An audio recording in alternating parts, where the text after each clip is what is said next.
already know, that's by design. First it was low, then it was high. Said it was one, then it took five. First got yours, then it got mine. Hey, love when I get to the point. Love when I rip this joint. Love when I get to the coins. Love when I hear this voice. This is a fact, used to be mad. Extend all the fam, turning the addict. Some is in jail, some in the cassettes. Hey, first they want to put him in the bed. Then they want to put him in the grave. Then they want to put him in the slave. Then they want to put him in the dead. Then they want to bullet in his head. Hey, you ain't got ties, you ain't gonna ride. You ain't like mine, you ain't like mine. Rich big brother, I'm in my prime. Hey, so authentic, I ain't telling you lies. When it comes to business, I'm handling mine. Yeah, I'm a king face, millie my time. Okay.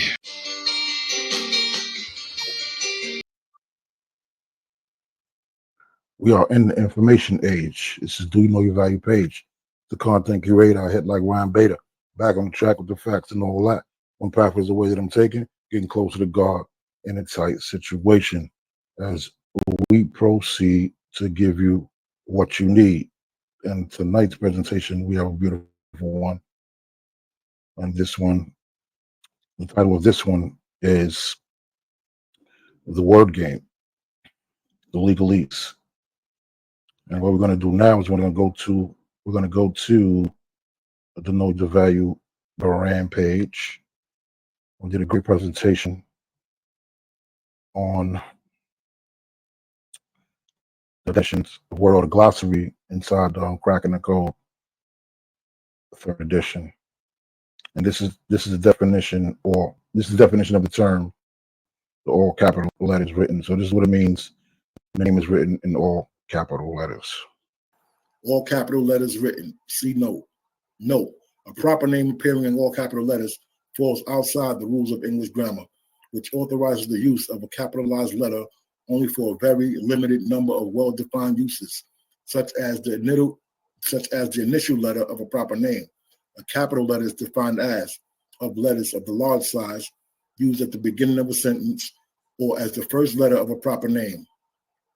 No lexical authority for use of all capital letters in the name of a man or woman has yet been referenced by those who would insist on corrupting the true names of men and women by displaying their names in all capital letters. An all capital letters written version of one's name is not one's true name, but an artificial construct existing by force of law only. No authority of English grammar recognizes such a contrivance.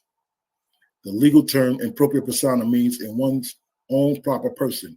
How can one do anything outside of one's own proper person unless there exists some other person by whom which one could act? Using the juristic artifice known as legal fiction, parties identified by their proper name have been ascribed corrupted all capital letter names.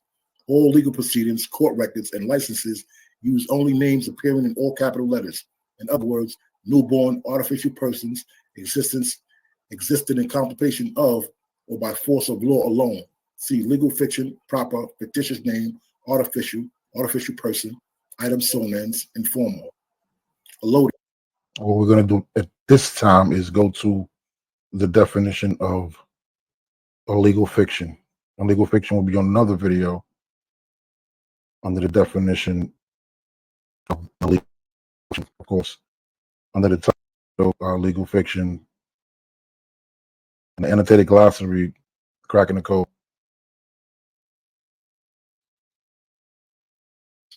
Legal fiction, something assumed in law to be fact, irrespective of the truth or accuracy of that assumption. Example, the legal fiction that a day has no fractions. Fields versus Fairbanks, North Star Borough, 818-658, 1991. Merriam-Webster's Dictionary of Law, 1996. A presumption of fact assumed by a court for convenience, consistency, or to achieve justice. There is an old adage, fiction arises from law, and not law from fictions. The Real Life Dictionary of the Law.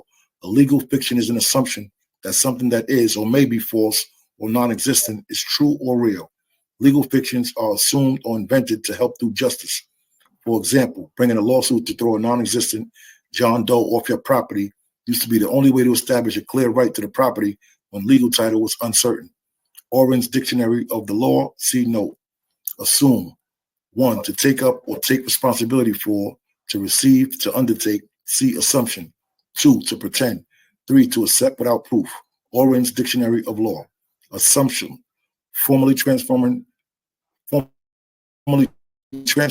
someone else's debt into your own debt. Compare with guarantee. The assumption of a mortgage usually involves taking over the seller's mortgage debt when buying a property, often a house. Oren's Dictionary of the Law. Note, per the dictionary, a fiction is something created by the imagination. In the field of law, judges have used their imagination to develop an artifice that allows them to call the truth a lie and allow the truth. This particular type of fiction is termed a legal fiction because it was fabricated with the legal profession. Essentially, it is the doctrine of pretending. Judges operate their court based on let's pretend and do so with license, but without the inconvenience of having to inform you of what they have decided to pretend. Judges live in an artificial world based on pretense, lies, and deceit, and are professional dissemblers. A legal fiction is an assumption of purported fact without having shown the fact to be true, valid. In other words, an assumption and acceptance with no proof. If one does not wish to be the victim of such chicanery, one must forever be on guard to challenge, rebut a judge's arbitrary presumptions and assumptions, such as the all caps trade name. Also, there's a widespread misconception that a corporation is a legal fiction. A corporation is not a legal fiction. Rather, it is a legal fact, but a fictitious entity, nevertheless, dissembled to conceal or disguise the true nature of intentions, feelings, etc., so as to deceive, to conceal one's true nature, intentions, etc., act hypocritically. And from there, what we're going to do is we're going to go and we're going to define a few words that I think are very pertinent to our topic of discussion. One of those words being the word legalese. Now, legalese is the formal and technical language of legal documents that is often hard to understand. That's why the laws are written in what they call code. United States Code, Uniform Commercial Code. Code just means secret. And then what we want to do is another definition I definitely want to look up is, well, let's look up the word person. So the word person is described as persona, actor's mask, character in a play. Another really good word that I'd like to look up that you might think you know the definition of is the word bank.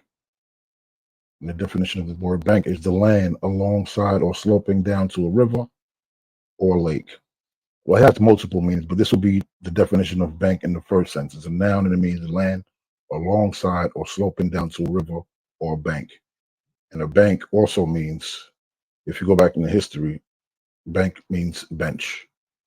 So this is where the judge sits. The judge is sitting on the bench. And bench can be defined as bank. Okay, so that's going to be our presentation this morning for you good folks. I want to say big up, shout outs, congratulations to the real readers and the adepts that remain students, study jurisdiction and study jurisprudence. Peace and blessings to everyone we reach. Once we learn, we have a duty to teach mothers and fathers, sons and daughters, white and black alike. It's a wrap.